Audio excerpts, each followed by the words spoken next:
What's going on, everyone? Jeremy here from The Quartering, and as usual, I ascend to social media in the mornings to see what's on everybody's mind for particular videos on that day. And the answer was literally, overwhelmingly, this singular topic going on right now. Now, on this channel, I don't normally cover this kind of stuff, but what I'm going to try to do is offer you a couple videos today that condenses, that distills everything going on into a couple of updates. If you would appreciate that, if you like that, just let me know in the comments, leave a like on the video. And if you're new to the channel, please do consider making today the day you subscribe. I don't normally cover this stuff, but if you guys respond positively to it, I will absolutely keep covering it. After all, I work for you. So last night, late here over in America, news broke that things had escalated between Russia and Ukraine. Something I honestly did not expect to happen. I felt like, Putin's going to do a little thing here, push things around a little bit, really in an effort to make a broader deal, get better deals for himself long term. But that actually doesn't appear to be the case, at least not right now, as there is just an active battle going on right now. Some of the most recent updates say that, Biden, the U.S., and G7 leaders have agreed to move forward with a, quote, devastating sanctions to Russia. Well, I have the list of said sanctions here, and we're going to take a look at them and see exactly how devastating they are. 1, an asset freeze on all major Russian banks, including VTB, the country's second largest bank, with assets of $154 billion. Well, that's pretty spicy.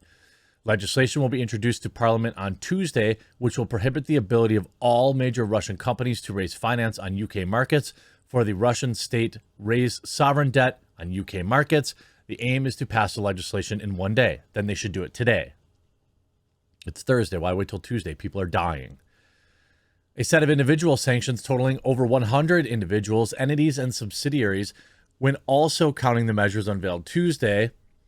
The new targets include Russian state-owned defense giant Rostec, the subsidiaries, the group of oligarchs seen particularly close to the Kremlin. 4, immediately ban the ability of Russian airline Aeroflot to land in the UK. Immediately a suspension of all dual-use export licenses to Russia. This covers items which could have a civilian or military use, such as electrical components or truck parts. In the coming days, legislation to prohibit wide range of high-tech exports, the export of equipment connected to extracting oil and gas. This is done in alliance with the United States. 7, looking into a way to limit the amount of deposits Russian nationals can hold in UK bank accounts. The details have to be decided. 8, a plan to work with allies to shut off Russia's access to the SWIFT international bank system. 9, extending full-range sanctions to Belarus, given the integration of military between nations. 10, the UK's economic crime bill will strengthen areas such as unexplained wealth orders, which will be brought forward on Wednesday.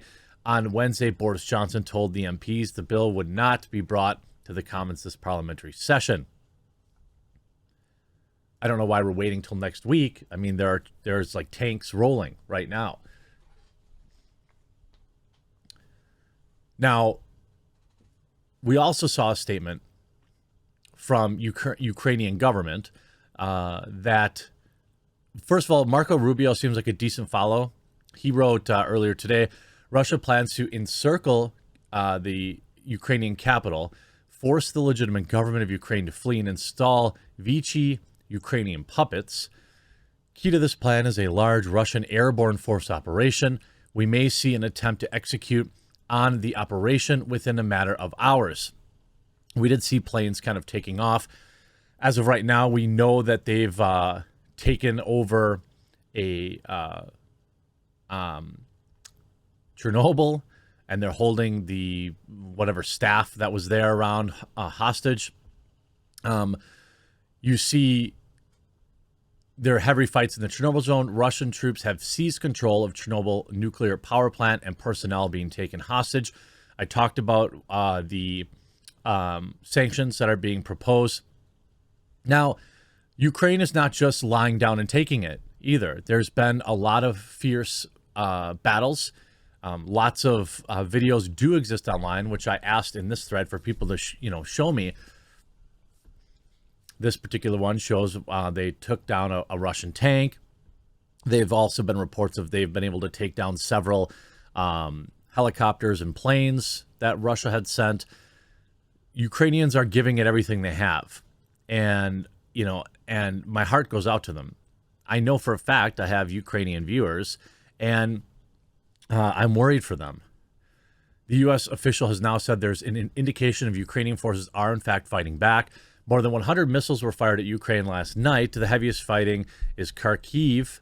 Another Pentagon official told NPR that upcoming military targets are in populated areas. That's the concerning part. I mean, obviously there are other things that are very concerning, but there are every Ukrainian citizen, from what I saw, was given an opportunity to get armed and get ammo from their government, and that they're going to fight to protect their homes. It's this extremely complicated global political thing that my channel, I'm not going to try to explain exactly why things are happening. I'm just sharing my opinion. Okay? There are smarter, more seasoned geopolitical experts than me, but here's what my opinion is, why it's happening right now. Not just the U.S., because that's kind of a U.S.-centric point of view, but over the past, many years, Putin has, at least one other time, maybe two other times that I know of, done something similar. There is a very important oil pipeline that runs through Ukraine that Russia could not really risk damaging or losing. But since the last time they tried to do this, they've been working on another oil pipeline. Was it Nord 2 or whatever it is, that goes around Ukraine.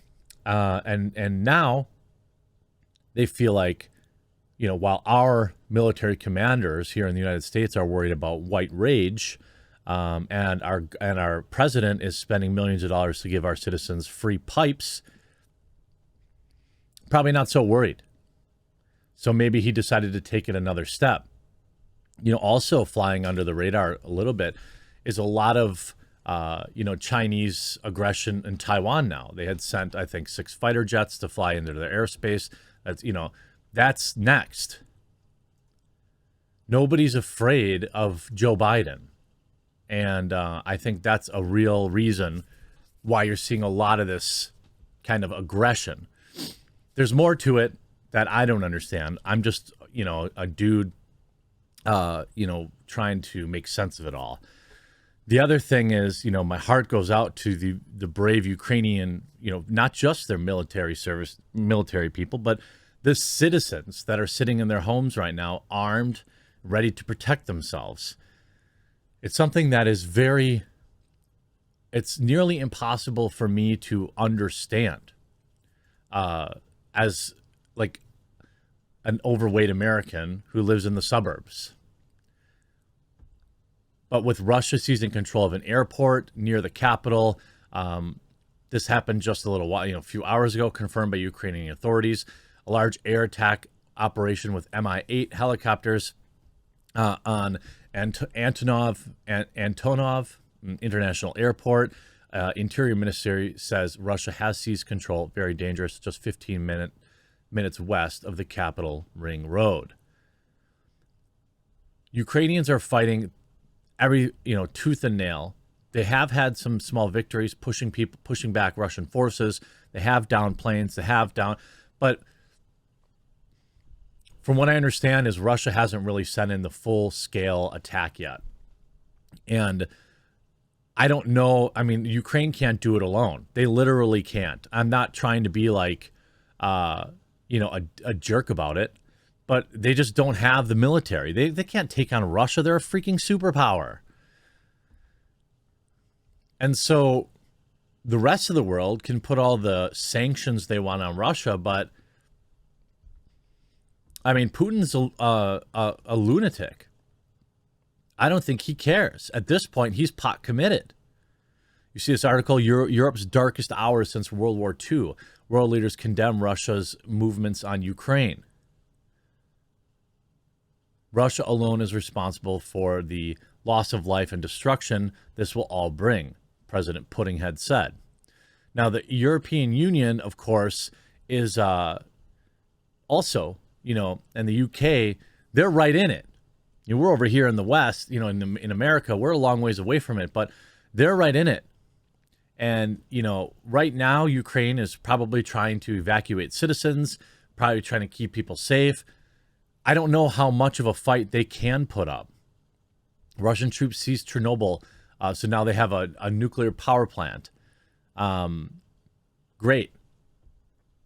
I don't know what's left there after everything's been degraded. Not that they need it, because Russia is a nuclear superpower anyway, but it's nuts. Now the UK has just announced more sanctions in an effort to squeeze Russia from the global economy, but I just don't know. I mean, why weren't these things ready to go days ago, by the way? Freezing people's assets and stuff like that. Putin had obviously known this would happen. By the way, over here in the West, not to be like one of those elitist Hollywood losers, but Joe Biden doesn't seem to care that, gas prices are skyrocketing even more than normal. But, it's because he doesn't have to worry about stuff like that. But the entire world will, will have a pinch on everybody. I don't know why the West seems to continue to say that they can only buy oil from communists and Terrys when we have plenty here. It's like they want to be entangled in all this stuff. Imagine not needing Russian oil. Will we care as much? Imagine not needing oil from the Middle East. Would Afghanistan has ever even have happened?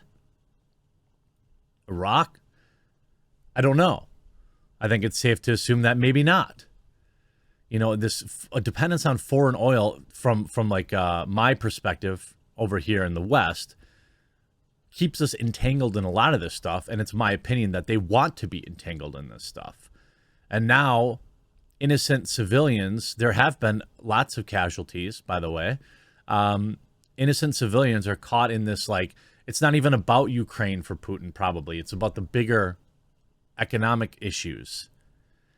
I'll probably try to update this every couple of hours with everything that's going on. If I'll be looking to read the comments down below. My heart goes out to both my Ukrainian and my Russian viewers who probably, don't want any, obviously the Ukrainians don't want any part of this.